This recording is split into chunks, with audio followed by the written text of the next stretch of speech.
Hello,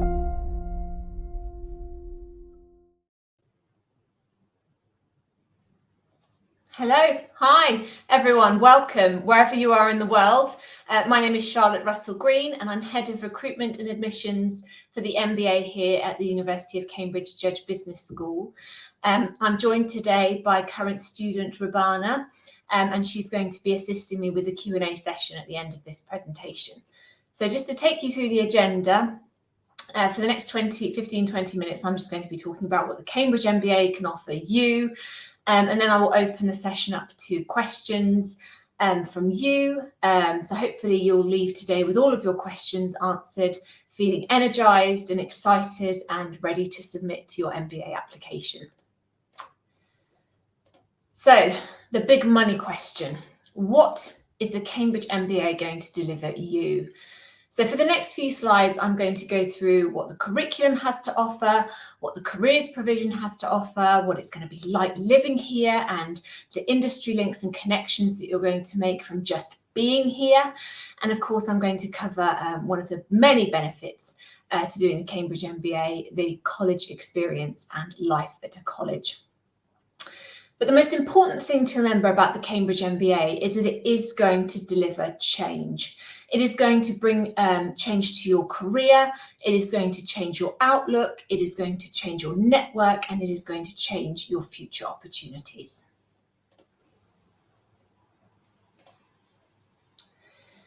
So you'll see here that the curriculum is very practical, and this is a focus very much on the projects. So of course it's a Cambridge University MBA. It is academically rigorous, it's fast paced, and there is theory and classes, but the Cambridge MBA really provides you with that practical opportunity to apply everything that you've learnt in the classroom into a real life business experience through the many projects that we have throughout the year. And these are listed here. So you'll see that it's been cleverly crafted to take you on a micro to macro pathway in 4 distinct phases, signposted by these projects. So you have 2 live consulting projects. The first one is called the CVP, the Cambridge Venture Project, and that runs alongside your studies in the first term. So that's usually with a local organisation or startup based in Cambridge or the UK. And the second live consulting project is a very exciting project, and it's something that our students absolutely love because it's such a great not just professional experience, but great life experience as well. And Rabana's in a situation where she is she's chosen her GCP now and is waiting to start. So it's an exciting time for the current class too. And this is your opportunity to go and work on site with a client for 4 weeks in a team of 4 or 5. On working on a contemporary business issue. And we have lots of fantastic clients that we've worked with over the years, including Net-a-Porter, Amazon, Google, McLaren, Formula One, Manchester United, World Bank, World Health Organization, United Nations, JP Morgan, HSBC, some really fantastic clients and a wide variety of clients too. So this really is a fantastic opportunity, and lots of people get really good business connections through this project too, and some even get job opportunities. Your third project is your concentration project, and this is your opportunity to tailor your focus a bit more on a specific interest. And you present your project to a simulated executive board. So although you might not be presenting and impacting a board level immediately after your MBA, this is one of the skills that you can add to your long-term portfolio that you'll be able to utilise in your long-term career, being able to influence and impact at executive board level.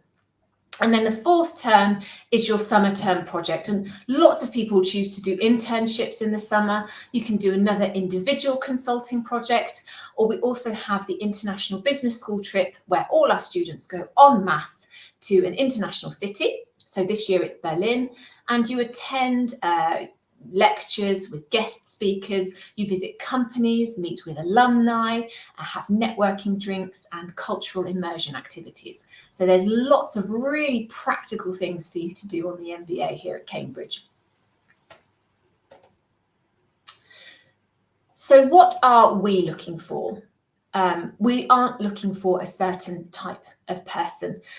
We appreciate diversity here, both internationally and professionally. So we're not looking for a specific type of profile.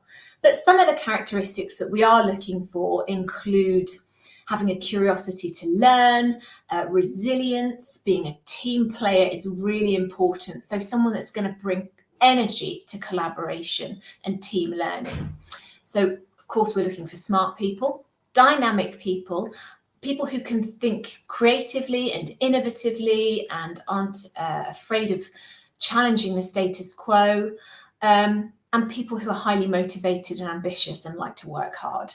So hopefully that sounds like you. You're sitting there thinking, yes, that is me. And you want to know more. So great. Look at these stats. This is what we are. We have an optimum class size of around 200.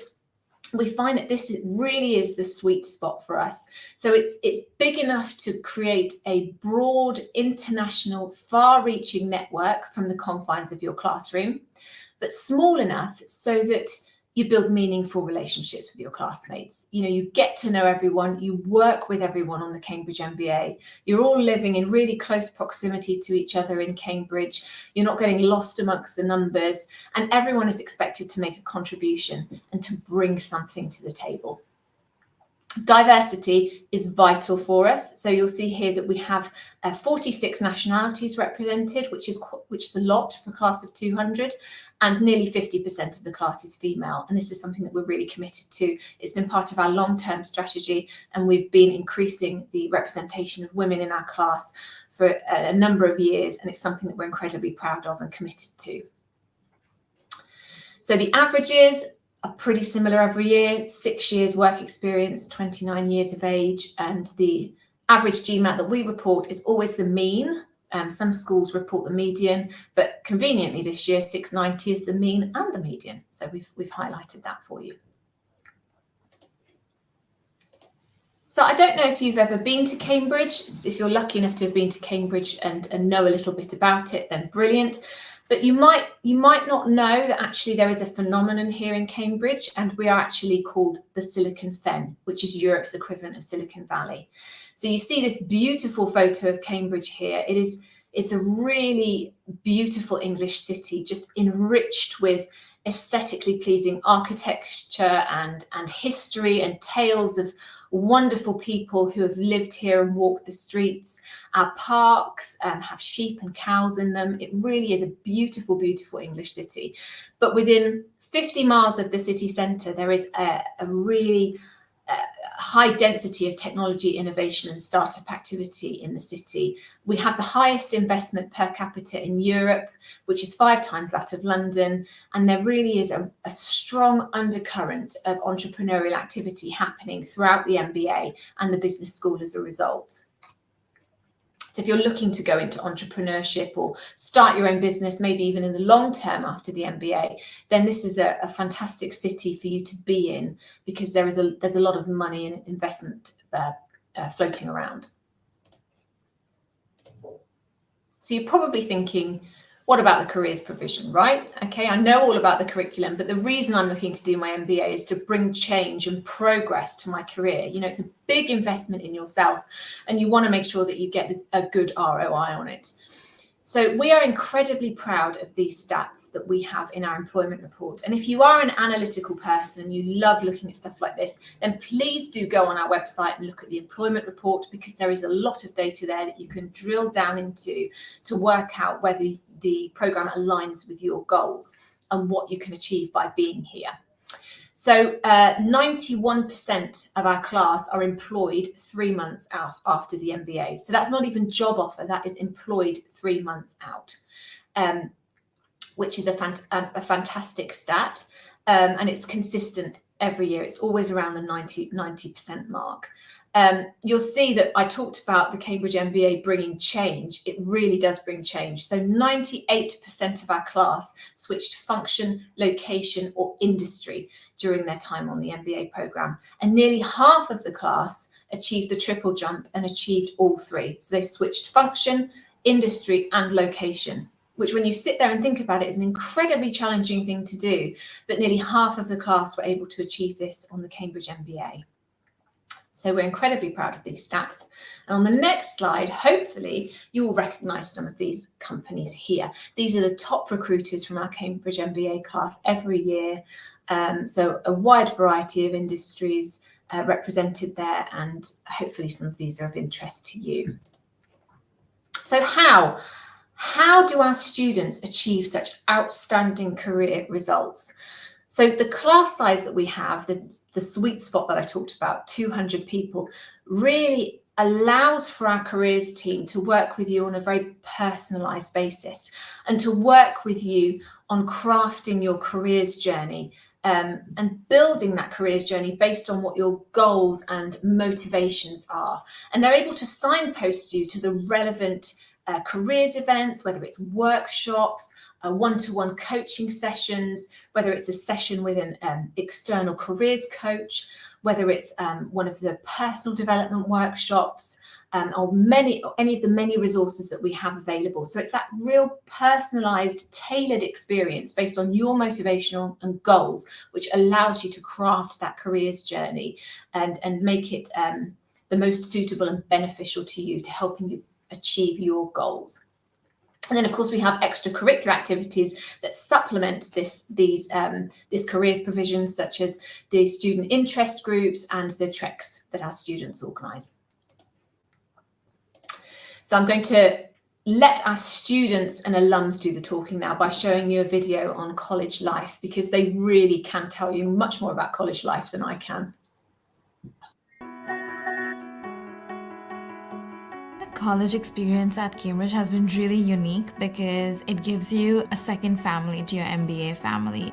The fact that at Cambridge MBA you get to live in the colleges was a huge part of my decision to come here. You live your MBA, you live the college life, and I wanted to experience that, sort of being a part of a community.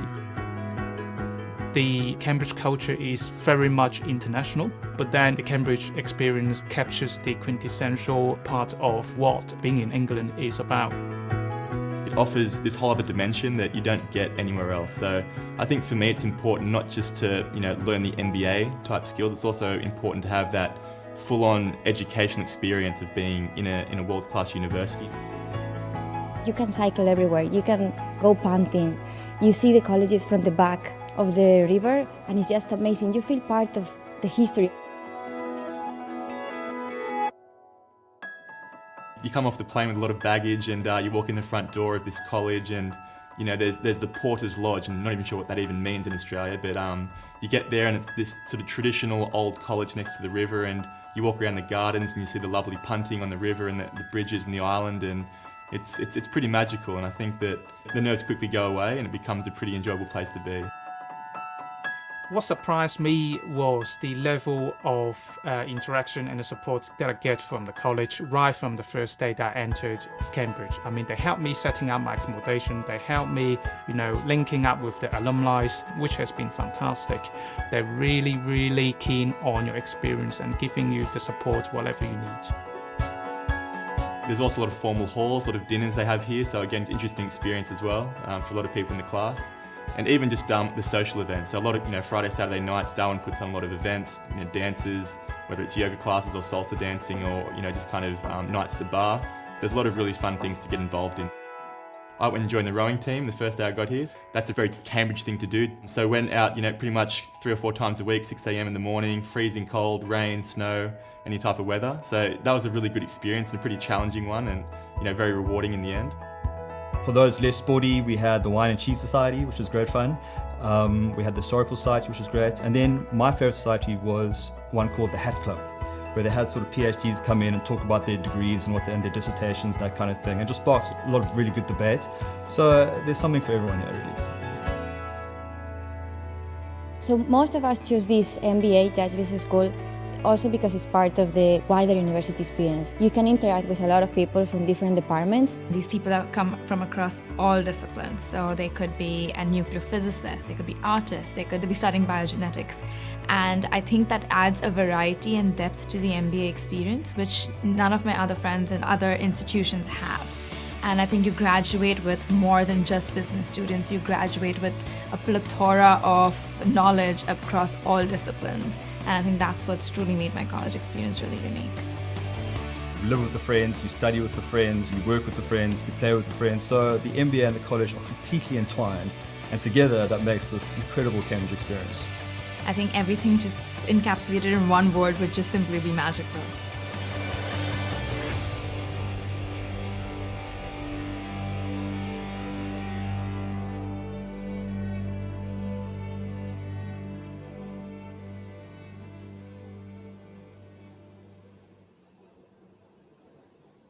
Great, thank you. So if I can just, there's just one more slide to cover in the presentation, but hopefully that video inspired you. Every time I see it, I get tingles because it just seems like such a wonderful experience that our students go through.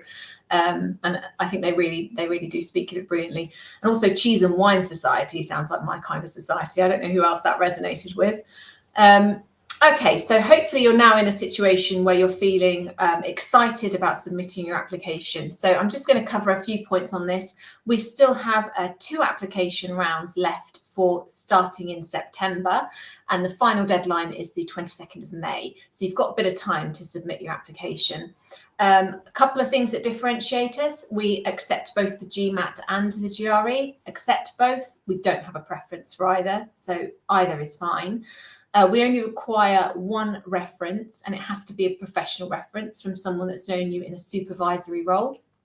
If you're from a family business, it can't be a relative, so we can accept a client recommendation on that side of things. Similarly, if you're an entrepreneur and you don't have a boss, then again, we could accept a recommendation from a client.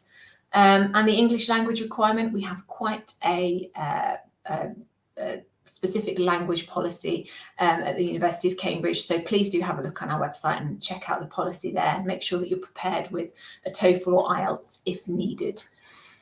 But that's it from me. Thank you very much for listening. I'm going to now introduce Rubana, who is our current student. Rubana has a background in engineering, but also transitioned into consulting prior to the MBA. Rubana, would you like to introduce yourself and tell us a little bit about yourself, please? Sure. So, hi everyone. I'm Rubana. I am from India, and interestingly, this is my 3rd master's degree. So the first one was in India, the second one was in US, and for the MBA, I chose Cambridge just because of the reason that you saw now.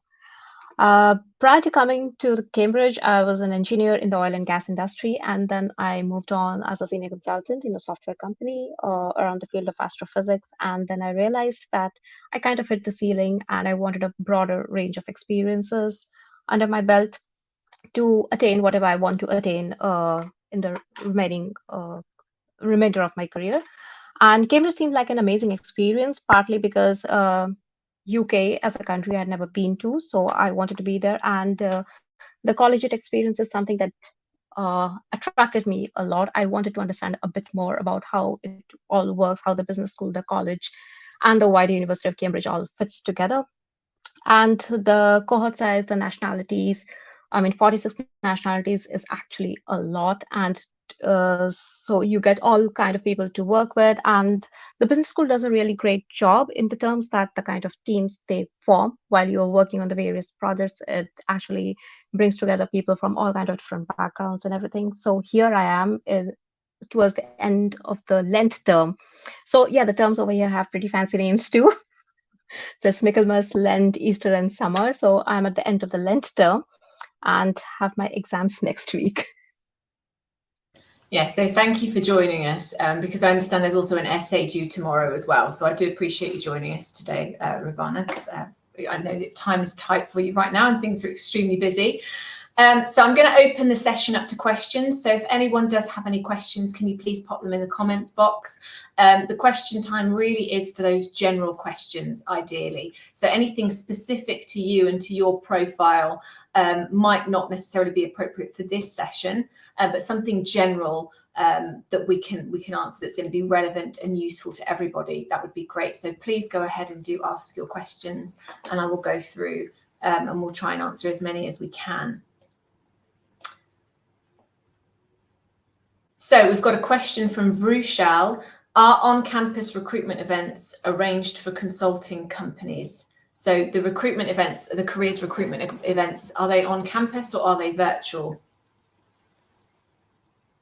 My understanding is that we've got a mixture of recruitment events happening right now, where we do have some companies coming on campus for coffee chats and recruitment events, but there are also virtual opportunities as well. Rabana, can you comment on that and what you've experienced with the careers recruitment events so far?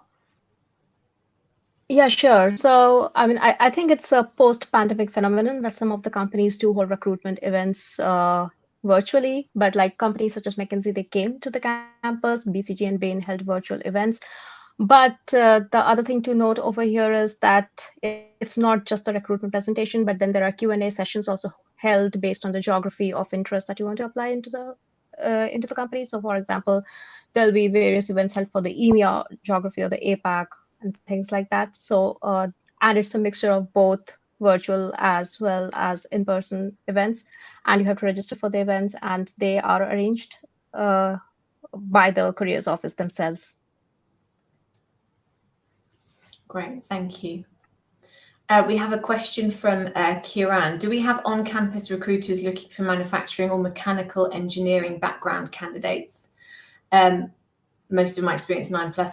So it really depends on what sort of recruiters that you're talking about. So if you're saying about manufacturing and mechanical engineering, then it sounds like you've got quite a technical background, which is absolutely fine. But what recruiters and what a careers professional is going to be looking at is what transferable skills that you have to be able to be utilised in some of the post-MBA jobs that are being recruited for. And one thing to state is that we don't do job placements or work, we don't place people in positions, and recruiters aren't necessarily recruiting for specific roles unless if it's an MBA pathway that you're thinking about. So one of the traditional McKinsey, BCG or Bain. I suppose I'd need to know a little bit more with that question because I don't know what recruiters that you're talking about. So Kiran, if you could put a little bit more information in that question, that'd be great. Malvika, which college is best in the university? So Rabana, which college are you at? Oh, I'm in the traditional MBA college, Hughes Hall. Hughes Hall. So I would not say that there is a straight answer to this question, right? It depends on your preferences. Absolutely. And there are pros and cons to both, I think, because you could say that, when you Google Cambridge colleges, you're going to get photos of King's, St. John's, very, very older traditional colleges coming up, which are beautiful and historic and, have been around for hundreds of years. But because it's an older college, they don't take as many MBA students as, say, Hughes Hall or St Edmunds or Lucy Cavendish. So you're not going to have as many MBA students there. You also, because the buildings that they have are older, they can't build on them. So as they've expanded, they've had to purchase properties around Cambridge. So your accommodation may not be on campus within the college. You might be living outside of campus, somewhere else in the city. Whereas if you're somewhere like Hughes Hall or St Edmunds or Darwin, then you're going to be living in accommodation that's on the campus. So you're going to, be able to go to the canteen easily, go to the bar easily, get home from the bar easily, all of these things. So there are pros and cons to both, depending on what your interests are. And the extracurricular activities available are available at all of the colleges. All of the colleges are their own independent institution. And if you wanted to do rowing, you could do rowing at any of the colleges. It doesn't matter. And everyone I speak to has a fantastic experience at their college, no matter which college that they've been to.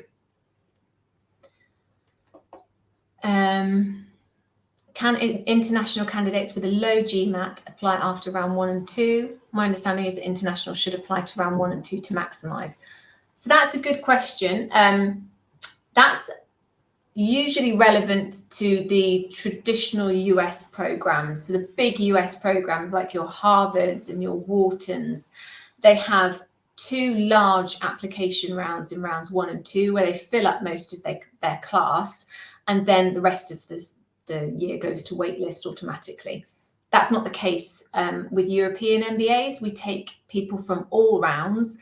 When you've got a smaller class size, it takes time to craft the class size, and you have to make sure that you've not got too many of different, we don't want too many professions represented in the cohort, because diversity is really important to the way that we teach and learn here. So with a low GMAT 650, you could absolutely apply.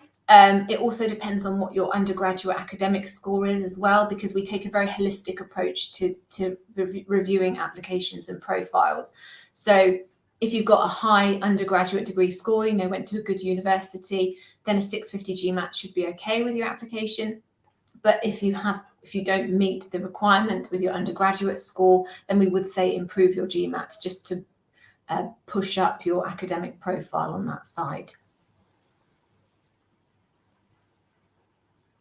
So we've got another person. So companies coming in or holding virtual sessions. So Rubana mentioned that McKinsey did come on campus, whereas Bain and BCG hosted virtual. So it's very, very much sort of a post-COVID world where we do get people still come in and host recruitment events, but we also have companies that prefer to host virtual events as well. Is the learning environment very competitive? So that's an interesting question. Rubana, what's your experience been on that? So I would say it's competitive, but it's competitive in a very positive way. There are various infrastructures to help you, and then there are people to help you, most importantly. And the best part is that if you attend the classes regularly, which I think you should, then you get to learn a lot from the discussions that are happening in the class. So none of these are like the conventional one-way communication style kind of classes wherein, just a lecturer comes, the professor comes and delivers things. You're expected to give your inputs, bring in your own experiences into the class, and that's how you learn a lot of things. So for example, in one of the classes of surrounding corporate governance this year, one of the students took initiative to hold an extra session around the corporate governance in China. And it was very much appreciated by the professor. The professor helped with all the logistics that was needed, and we had that session. So yeah, it's competitive, but it's enjoyable if you contribute and are willing to take in the input as well as provide inputs as well. Brilliant, thank you.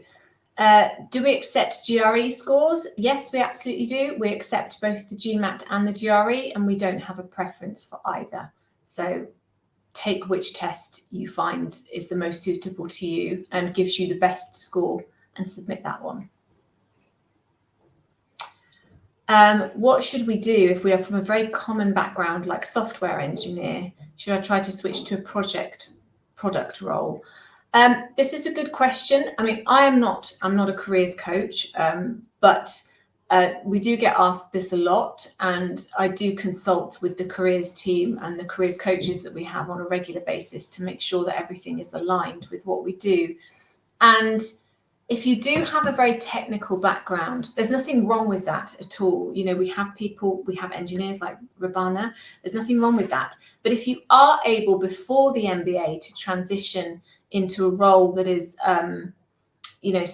slightly less technical, that's going to give you more transferable skills, so a product role or a managerial position, or transitioning into maybe a sales role, that's going to give you a broader experience and broader portfolio of soft skills, I think, as well, that you're going to be able to utilize while you're here and in your post-MBA career. It just makes that transition to whatever your post-MBA career is a lot easier. And yes, you're right, it does make your profile stand out a bit more.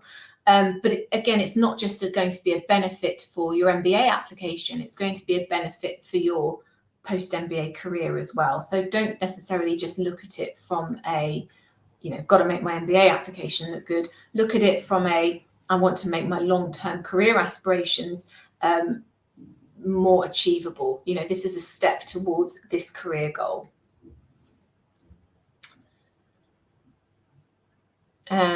Is there scope to get jobs within the UK as well as in the EU for is that the Netherlands or Belgium?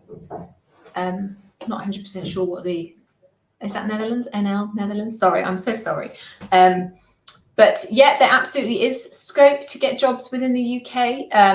We actually have, I'm sure you know about it already, but the UK introduced a 2-year postgraduate working visa, so that you can work in the UK for 2 years after you complete postgraduate study, which is fantastic, because before you would have to arrange sponsorship from an employer, and it would really narrow the number of employers that you could approach, because sponsoring an international employee is a lot of work.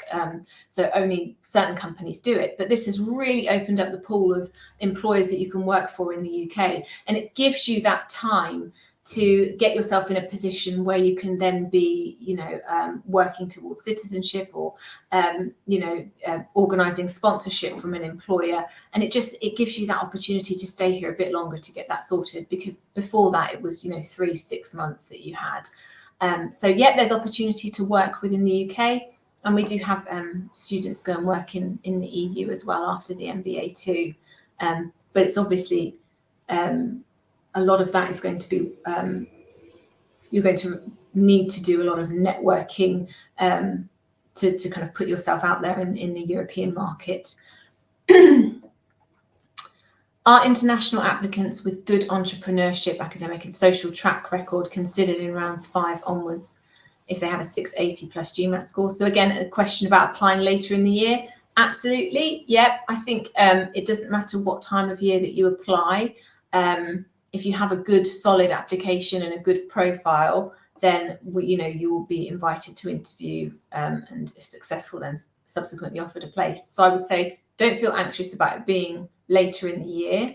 If we want you on the programme, it doesn't matter what time of the year that you're going to be applying. In the Netherlands or Belgium. Yeah. Okay. So yeah, we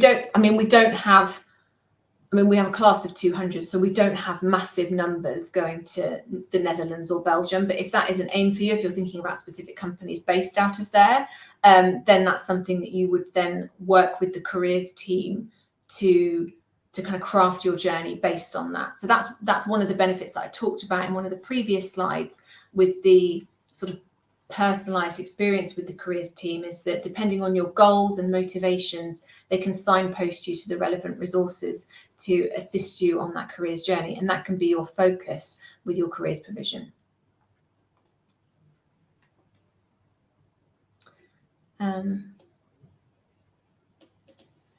So lots of sort of personal questions coming through here, which are great, but difficult to answer unless if I know more and go into more of a conversation with you. So I'm going to avoid answering those questions, because unless if I know more and can talk to you on a one-to-one basis, it's difficult for me to give relevant advice.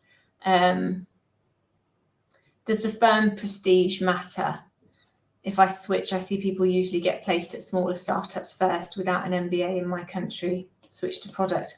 So no, actually not necessarily. If you're looking at making a switch, the firm prestige doesn't necessarily matter. Actually, what we look at is the whole career trajectory and what you've been doing during that time, and what impact that you've had there. So again, like I said, don't focus it too much on being for the MBA application, and have it more focus on what assume you're doing the MBA for something to do in your career. So focus more on it being a step towards your post-MBA career goal, and see you sort of working towards that, as opposed to specifically for the MBA application.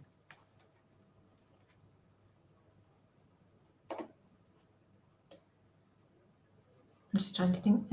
I think I've covered most of the questions that have come in so far. What I can do is, for these people that do have specific questions, we do have an email address that you can contact, mba-hyphen-inquiries@jbs.cam.ac.uk. What I can do is I can type that in, and my colleague will share that with you.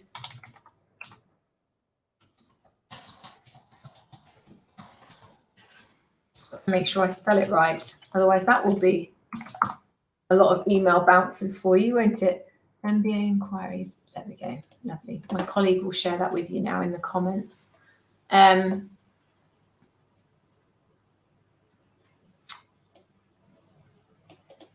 Does an MBA make sense if I want to join an organisation like the UN, WTO or IMF? Absolutely. So we do have projects with those companies. I think that's probably World Health Organization, isn't it? Yeah, well, WHO. Rubana, what do you think about that through your experience on the MBA and the curriculum so far? So I would say it depends a lot on what you want to do within these organizations. These organizations are massive. They have various roles. Maybe you have some of the skills, but maybe the MBA could help you build the remainder of the skills.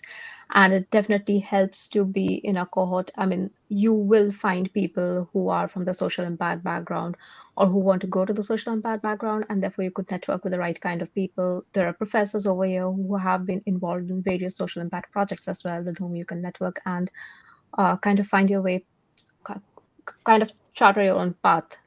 But I mean, does it make sense? It actually depends on the kind of role that you're applying for and what do you think you have within you right now and what do you want to add to your profile per se.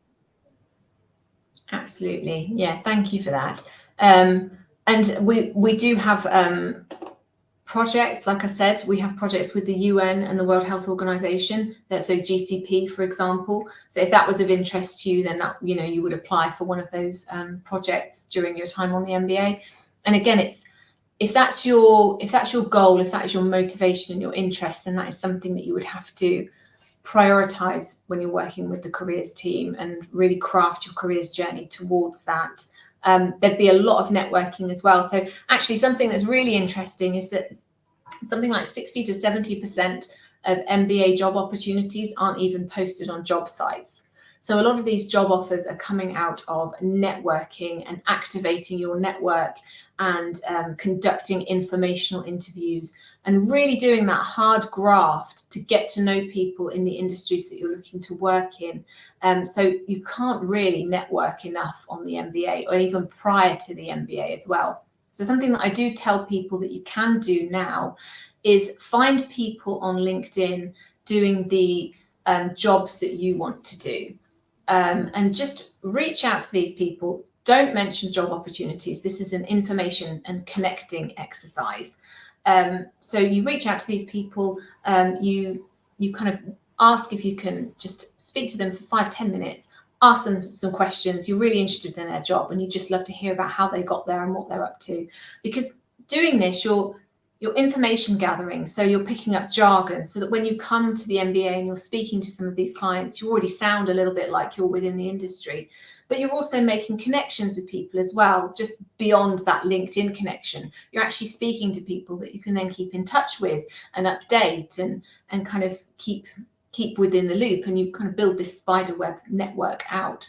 And this is quite a good activity for introverts as well, you know, people that aren't comfortable necessarily going to big events and speaking to lots of different people. So that's something that you can do now, especially if you're looking to make a difficult transition, because, you know, really, if you're looking to make a difficult transition, you know, the triple jump or an industry that's highly competitive, then you need to be making yourself stand out, and you need to be connecting with that network.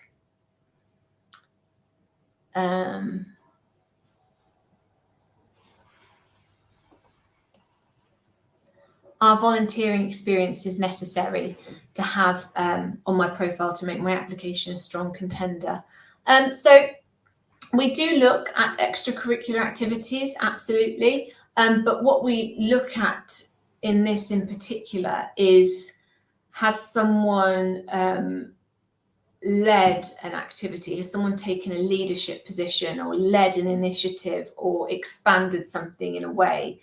That's kind of what we're more interested in. So it's not a requirement, but it is something that we do look at and we take into consideration. And if there's questions, or, you know, potentially someone is maybe borderline, then something like that might sway the panel to move in a different direction.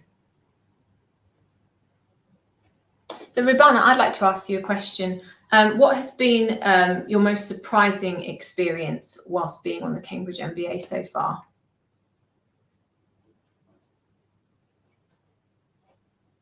Have we lost Rubana, or is it my connection?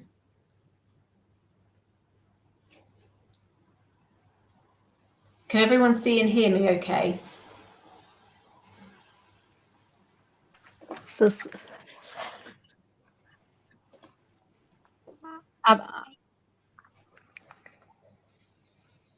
okay, am I audible or visible or both? I can hear you and see, and I can hear you now. Yeah, that's fine. Yeah. Okay, cool. So, it's a 1-year MBA. So the one thing is that people will keep on telling you even before coming that it's going to be a busy year, and it is going to be a busy year. But busy does not necessarily always mean bad. Busy can be a very good busy too. You'd be amazed. Like some days I'm amazed at myself that how much can I get done, but then other days are just a bit more lazy, right? You'll make amazing friends over here. You'll meet amazing people over here. I mean, there are certain times when when you'll actually feel like you see the King's College Chapel, or you know go on a punting trip and you'll actually feel, oh God, I'm here, like let's enjoy the experience of being in Cambridge, right? Because it's a beautiful town. It's a beautiful place to be. It's a very safe place to be. You see students all around, so it's a very traditional college town or a university town. Everything is suited so that it is useful to the students, so that it is helpful to the students. On the MBA front, you'll meet so many people from so many different countries with so many different kind of experiences. And you'll see their challenges. You will introspect, and you'll see your own challenges, and then you'd see that how it all works out in the bigger picture. So I would say that till now it has been very rewarding. I have had the opportunity to make friends with fantastic people. I have learned so much from them, and every conversation, at the end of it, you'll feel that there's something to take away. So that's been amazing. The faculties are very helpful, super, super, super polite. I cannot like add the appropriate number of supers over there. So they're very polite, they're very helpful. There are TAs there to help you during your curriculum. Even during the projects, you get mentors. So it's not just that you're just thrown into the furnace to find your own path. You get mentors, you get supervisors to help you through, to guide you through. Then the MBA team, of course, is there for each of the project to deal with the legalities of things. So all you really have to do is like focus on the project, get the work done, try to establish relationships while you're doing it, but not worry about any of the fringes per se. So I would say that till now it's been super busy. It's been very busy, but it's been very rewarding. And it's sometimes difficult to think that 6 months, close to 6 months, have already passed, and only 6 more months are left. So it's kind of a bittersweet thing, because people choose the 1-year MBA for various reasons, but when you come to the 1-year MBA, you're like, okay, I wish it could have been a little bit longer, right? Because I'm enjoying it over here. So far it's been amazing. I would actually recommend it to everyone. I have been recommending it to my friends back home. So I would recommend it to everyone. Well, that is lovely to hear. There's nothing like a genuine recommendation from someone that's currently here, living it and breathing it. So that's fantastic.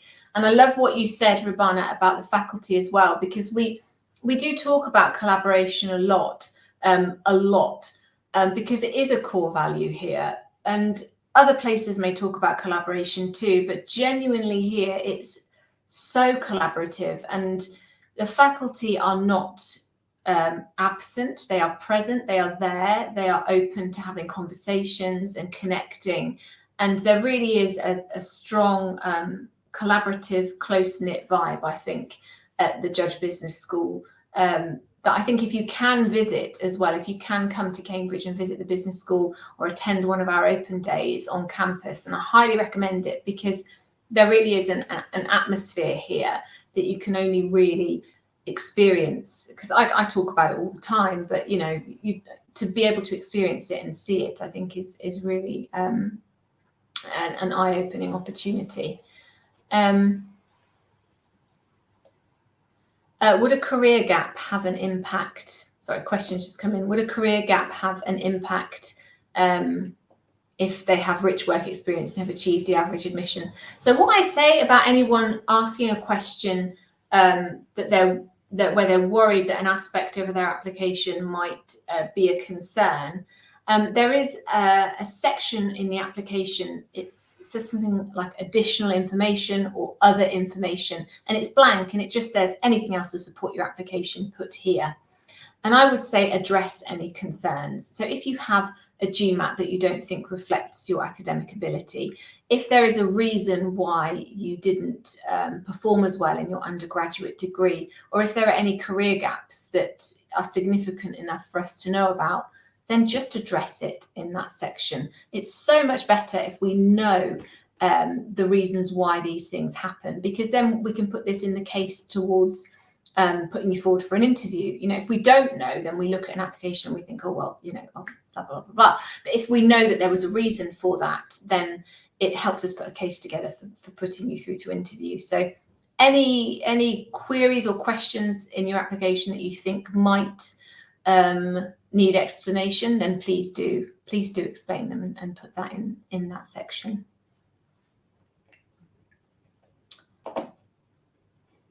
Rubana, are you involved in any extracurricular activities at the college? So I've been a part of the QTech community, like that's part of the broader university, right? Yeah. So the beauty of that is that it brings together people from different fields. Like we have a PhD, we have 2 PhDs, and then some from 3 from undergrads, and then 2 from the MPhil cohort, 3 from the MBA cohort. And it's basically the Technology Enterprise Committee for the Cambridge University. So that's what it stands for, QTech. And organizing talks, networking events. QTech even will have an entrepreneurs ball. So QTech, yeah, that's something to really look forward to. Oh yeah, you forgot to mention about the ball. We should mention about the May balls we have over here. Yeah. So we have, do you want to talk about it a bit? Because I imagine that's something that you're really looking forward to. Oh yeah, I'm looking forward to. So I went to the winter balls as well. So Cambridge, with the 31 colleges, some of them host winter balls, some of them host May ball, that is held in June. And then the Judge was the school holds its own ball, which I'm really looking forward to. So I went to the winter ball at St. Catherine's. Lovely. Yeah, it was an amazing experience. It's freezing cold, but you'll love it. And like a lot of dance, and it's the proper Cambridge experience, and you will actually get to dance properly. So yeah, it is the ball kind of ball. So the QTech will be having an entrepreneurs ball, and QTech basically organizes various events, and it is particularly useful for people who want to be involved within the tech space, or want to be entrepreneurs after their MBA, not necessarily immediately after, because it helps to build those connections with the entrepreneurs that are there in the local space, as well as because the overall atmosphere of Cambridge is very entrepreneurial friendly. We get people from even outside the UK sometimes to talk about the experience, and then there are various SIGs, the student interest groups that are there, and sometimes the SIGs and the QTech community can collaborate together to, sometimes around VC firms or PE firms, to give you the broader picture, not only the tech knowledge, but like also the background behind the finances and things like that. So it all comes together in tiny bits and chunks to give a big picture. So QTech is something that I've been a part of. I have actually enjoyed working with them. So yeah, and there are a lot of student interest groups as well that you can be part of. The consulting SIG, for example, really helps with the case preps. They partner you up with random people. You can do case preps, which helps in job preparation, and they start pretty early on. So there are a plethora of things that you can be part of, and 1 year is very little time to be part of everything. Yeah, absolutely. It is. There's definitely an element of FOMO, isn't there? And having to prioritize so FOMO, fear of missing out, prioritizing what it is that you want to do and what you can actually fit in during your time here, because there's definitely more activities than there is time. Someone's asked about the tech layoff. So yeah, again, if you've been laid off due to the tech layoffs, it's just something to explain in the additional information section. You know, we understand these situations happen. You're not going to be penalised for it. So that's fine. But as long as there's an explanation so that we are aware of why you're not currently in work. What is Cambridge's approach to company sponsorships? What should I highlight in the application? So we we have about, I'd say probably like about 9% of the class have some sort of company sponsorship. Kind of fluctuates depending on how many per year, but it's around that amount.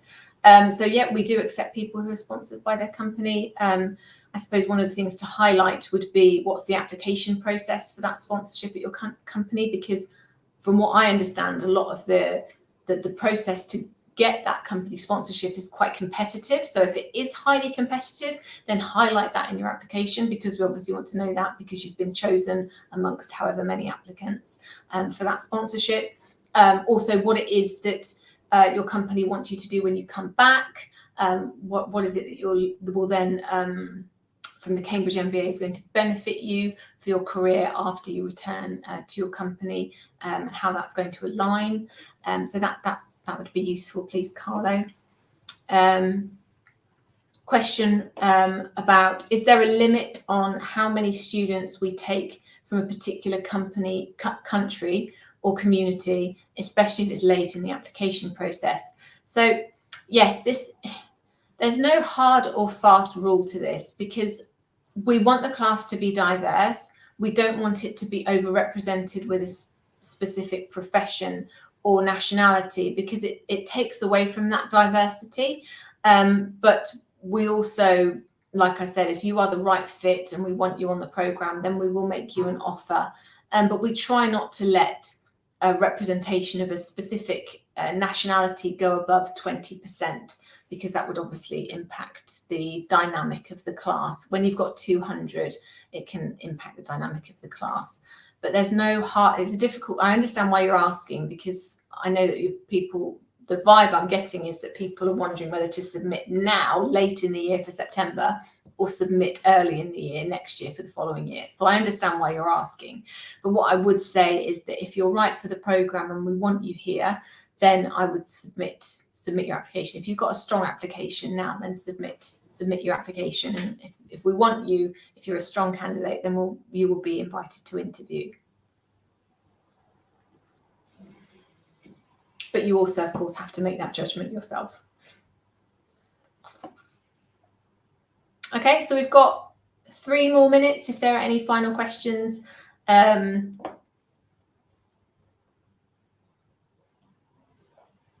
Otherwise, Rabana, could you tell us what it is that you're looking to do after the MBA, or what if you're not still 100% sure, what you're hoping to get from the MBA to help you on that journey?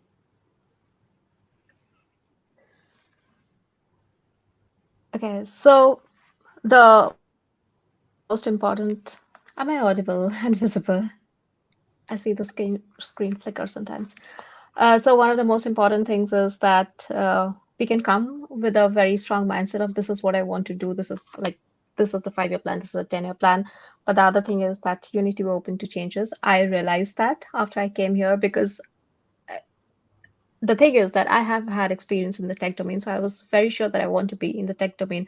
But now when I meet people from various different backgrounds and I see so many wonderful things to do, I feel kind of tempted to just try my luck. And because Cambridge opens doors, so it kind of feels like that, this would be a very good time in my career to really tap onto the doors to see if I can open them. Maybe after this, although the name Cambridge will forever be assigned to me, but this is the time where I can be a bit more experimental.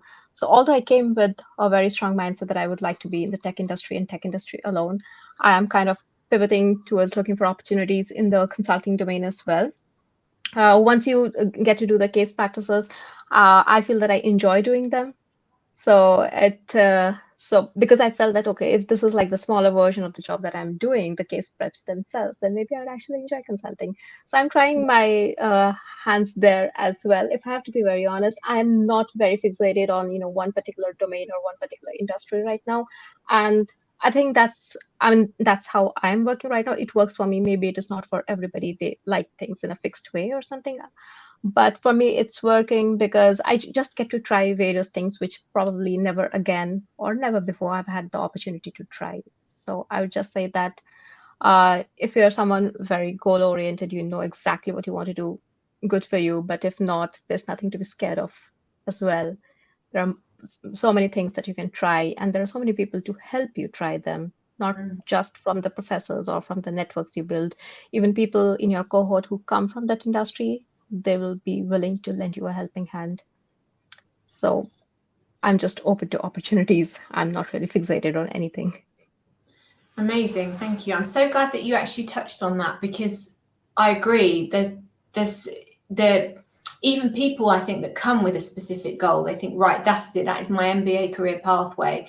They come and actually doing the first term in the Cambridge Venture Project and having their eyes opened to so many different business opportunities and learning opportunities and an opportunity to experiment, just kind of can completely change people's career goals and ideas about what they want to do. So I'm really glad that you talked about that, because in our application, we do ask about career goals, because people are looking to do an MBA for a reason, but don't see that as a hard and fast goal, because like you said, Rabani, you can get here and see things that actually are really, really interesting and experience things that are really, really different, and actually something that you may not have realized that you liked before. I'll just quickly cover these final questions because we're out of time. The minimum amount of work experience is 2 years for us, so 2 years after graduating from your undergrad. And concentration, that's a difficult one, because how many people that choose the concentration really is dependent on the interests of the class each year, and it does fluctuate. Entrepreneurship is a popular concentration, but we've never been in a situation where we've had to cap the amount of people in a concentration. It's always balanced itself out quite nicely. But thank you so much, Rabana, for joining us today. Good luck with your exams next week and with your essay that's due in tomorrow. Thank you so much for joining us. What you said was really, really insightful, and I'm sure people have really benefited from what you've had to say today and for you being here. So thank you. And thank you to everyone for joining us today. Thank you so much for having me. Oh, you're welcome. Thank you to everyone for joining us today. And if you do have any questions, then please do ping an email to that email address that was shared a little while ago. Thank you, and good luck with your application and your MBA careers journey.